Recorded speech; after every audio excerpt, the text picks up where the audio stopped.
From racism allegations to run-ins with the law, all the 2025 Miss Universe scandals. The Miss Universe pageant is supposed to be a celebration of beauty, but this year things turned ugly as the competition was hit with numerous scandals. Contestants and judges stepped down, an executive was dismissed for alleged name-calling, and a co-owner has an arrest warrant out for her. The biggest drama took place after Estonia's Brigitta Schaback and Côte d'Ivoire's Olivia Yace stepped down from their titles, both citing that the pageant didn't align with their values anymore, causing many fans to question what truly happened. President Raul Rocha is also reportedly looking to ditch his stake in the pageant, especially after Yace stepped down following comments from him. The disastrous competition, which took place on November 21, has called the pageant's future into question, and experts tell the Daily Mail that without serious changes, Miss Universe could cease to exist. Women don't walk away from dream opportunities unless something is fundamentally wrong, Lauren Taylor, who does PR for many beauty queens, told the Daily Mail. Cherelle Mukoko, who has previously won Miss Jamaica UK and Miss Universe London, agreed, telling the Daily Mail, "Moments like these can impact how people view the brand's longevity and stability. I do think this edition of the competition will go down in history, and not necessarily for the reasons the organization would have hoped."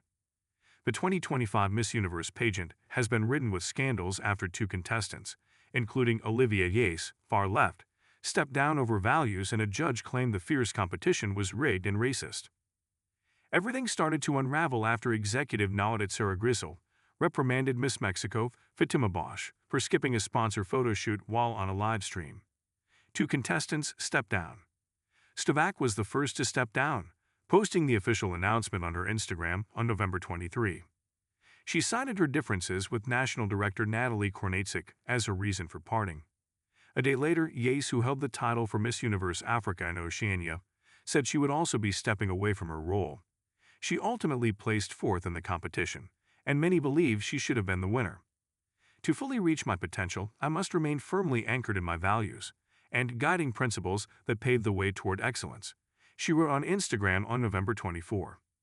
On Tuesday, Rocha took to a live stream seemingly to discuss why Yace didn't win, citing visa complications as she would need 175 visas to travel around as Miss Universe. He allegedly said she would have had to reign from her apartment as her travel access would have limited. With the visa restrictions her passport presents, it would have been extremely challenging for her to meet the demands of the role, he allegedly said, according to Prime Timer. Miss Guadalupe 2018 Ophelia Mazzino questioned if Rocha had only let Yace compete to make the competition diverse. "Did you steal the money of my Afro-Caribbean girls? Did you let them compete knowing they would never win this competition? Did you let them participate just to speak about diversity and inclusion?" she wrote on an Instagram story. Mukoko and pageant fans alike were left wondering why title holders would walk away after such fierce competition. One or two isolated cases over a long period might not be damaging, but when multiple women begin giving up what many would consider a once-in-a-lifetime opportunity, it definitely becomes concerning, Mukoko told the Daily Mail. In pageantry, a crown represents trust in the organization and the mission, and in the experience promised to the contestants. So when women voluntarily walk away, it signals that something isn't aligning behind the scenes. Mukoko has never relinquished a title, but is sympathetic toward Yace and Schaback as she has a few titles I choose not to use anymore because I no longer feel the direction of the organization reflects my values. Contestants walk out over alleged name-calling. Naodet Saragrizel, 60, was dismissed as an executive at the pageant after he confronted Miss Mexico, Fatima Bosch, who ultimately won the 2025 Miss Universe pageant. In a now viral live stream, Saragrizel called her out in front of an entire room of contestants for skipping a sponsorship photo shoot the day before. "Mexico, where are you? I heard you're not going to support everything about Thailand. Is that true?" he said, before allegedly going on to call her a dummy. The moment sparked a walkout, with many of the women leaving after his harsh comments. For his part, Saragrizel denied calling Bosch a dummy. He told the Daily Mail, "I have already apologized for my part. However, neither the contestant involved nor MUO, Miss Universe organization, has taken any responsibility, including for falsely accusing me of calling someone a dumbhead, when what I actually said was damage," he told the Daily Mail. "They used the situation to their advantage.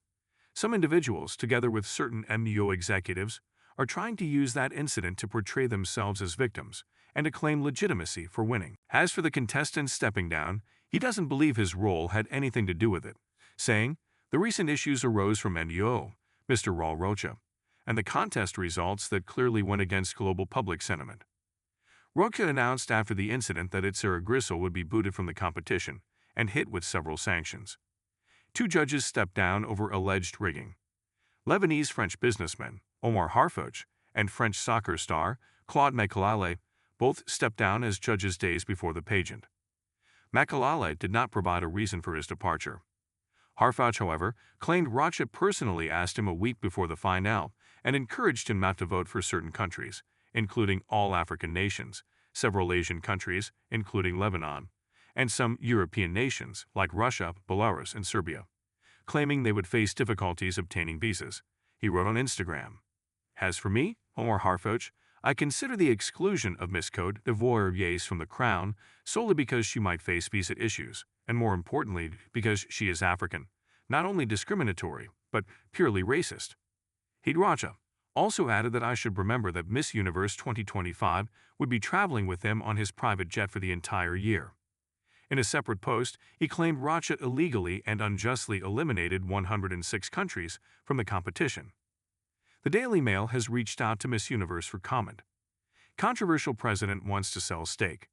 Rocha owns a 50% share of the Miss Universe pageant, but it looks like he's now trying to offload it in the wake of the scandals. He told Mexican journalist of De La Meca that he is looking for someone to pass his stake on to. "It's just that I'm so fed up. I'm so fed up with all the talk. I don't lend myself to that kind of thing," he told Mecca. "Everyone wants to have an opinion." Rocha has only been the president since January 2024. He became the co-owner of the pageant after Jakafong and Jakrajitadip sold his company a 50% stake in 2023. Transgender co-owner has arrest warrant issued. Jakrajitadip, who bought the pageant for $20 million in 2022, previously had an arrest warrant out for her in her home country of Thailand after she failed to show up to court for an unrelated fraud case. The transgender businesswoman was labeled a flight risk and did not appear at this year's Miss Universe competition, which was held in Bangkok, the same city her court case is being held in. Contestant injured on stage Miss Jamaica Gabrielle Henry was rushed to the hospital after falling off the stage during the preliminary round of the pageant. She had to be carried away on a stretcher, but did not sustain life-threatening injuries. The future of the Miss Universe pageant. As Miss Universe is in the middle of dealing with a multitude of scandals, the future of the once decorated, must-watch pageant is now in question. Mukoko can see the pageant dwindling in relevancy and warns it could disappear entirely if serious internal changes aren't taken. "Honestly, I do think there could be a decline if meaningful changes aren't made," Mukoko told the Daily Mail. "I believe the biggest issue is that some pageants simply aren't putting the women first. There's often a disconnect between what is promised and what is actually delivered. Whether Miss Universe will still be thriving in a decade really depends on the work done now, rebuilding trust, prioritizing integrity, and ensuring that empowerment is more than a slogan. If those steps are taken, I believe these pageants can evolve and remain relevant for future generations. When the women feel valued and protected, the entire industry becomes stronger." LaToya Evans, who worked with late Miss USA winner Chesley Crest, agreed that the world of pageantry has dramatically changed over the years. "Contestants have become more vocal and the culture around both women and pageants have changed," she told the Daily Mail. Contestants from decades prior were heavily influenced by established pageant owners and committees, whereas nowadays, participants can build their own platform on social media, she said. Ultimately, the world of small-town young women only being discovered because of a beauty contest that allowed them to leave their hometown for the very first time is long gone, she said. "These days, if you find a young woman in a pageant, they also genuinely enjoy competing and love the experience they get from it, not because they are looking to catapult to stardom."